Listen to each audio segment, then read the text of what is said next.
Let's take a minute to breathe. Physical setting and preparation. Find a space where you can sit with your spine against something solid, a tree trunk, a stone wall, or the earth-backed corner of a room. Place your bare feet flat against the ground if possible. Rest your hands palms down on your thighs. Feel the weight of your body surrendering downward as you breathe slowly through your nose. Let your jaw soften, your shoulders drop away from your ears. The mother does not ask for our perfection, only our presence. Opening invocation. Fosglad deiread fom hair, the back end of autumn. The trees stand bare-armed and dignified, their leaves now a sodden carpet of rust and gold beneath your feet. The light comes slanted and pale, a ghostly honey that cannot quite warm the air it passes through. This is the season of thinning, when the veil grows gossamer and the earth begins her great inhale, drawing all things downward into root and rest. Close your eyes and feel the October chill against your skin, that particular sharpness that makes you aware of every exposed inch of flesh, every place where the world touches you. You carry within you today two companions, yearning and deflated. These are not contradictions but twins, two faces of the same deep ache. The yearning rises like smoke from damp wood, a reaching toward something you cannot name, a hunger that has no object, only direction, upward, outward, more. And yet beneath it, the deflated feeling sits heavy in your chest, a balloon after the celebration, still bearing the shape of fullness, but unable to rise.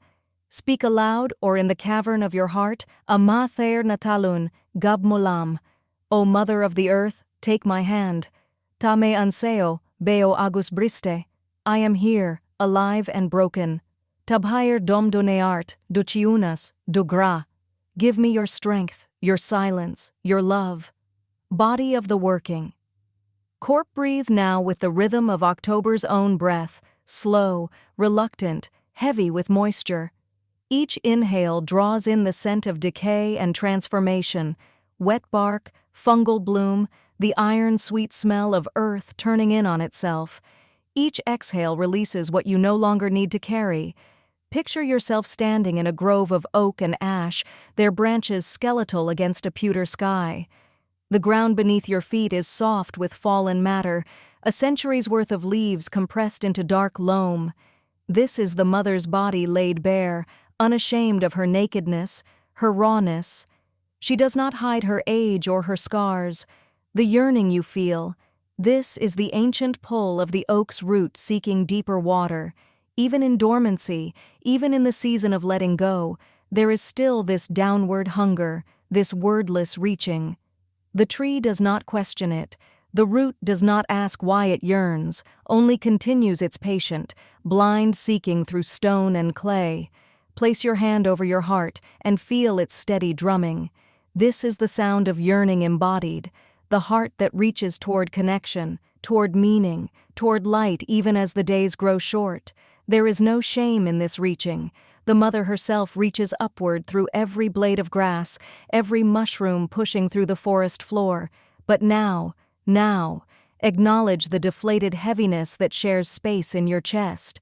This is the exhaustion that comes after too much reaching without rest, too much striving without nourishment. This is the balloon that has forgotten it was once filled with your own breath, not borrowed air. The deflated feeling is the autumn leaf's wisdom. The leaf does not cling to the branch and call itself a failure for falling. It lets go because the tree has called its energy inward, back to the root, back to the source. The leaf deflates not in defeat, but in surrender to a deeper intelligence.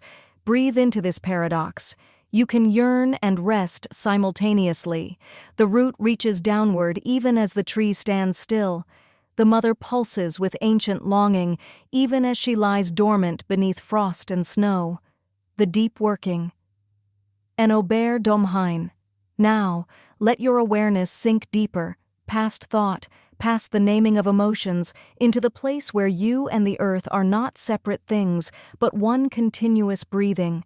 Imagine the mother herself rising to meet you, not as an external force, but as the intelligence that already moves through your blood and bone. She is the mycelium network beneath the forest floor, the unseen web connecting every living root. She is patient beyond human understanding, ruthless in her compassion, utterly unconcerned with your small definitions of success and failure. Amather, cabre liom athwishint. O Mother, help me to understand. She speaks without words. Your yearning is my yearning, the pull of all living things toward growth, toward light, toward connection. But you have forgotten that growth happens in the dark, in the downward spiral of the root, in the composted darkness where last year's death becomes this year's nourishment. Your deflated feeling is my teaching. The seed must exhaust itself in the pushing upward through soil. The flower must spend its color and fragrance before it can become fruit. You are not diminished by your emptiness. You are prepared for filling. Feel now the mother's hands, soil dark and strong, cupping your heart.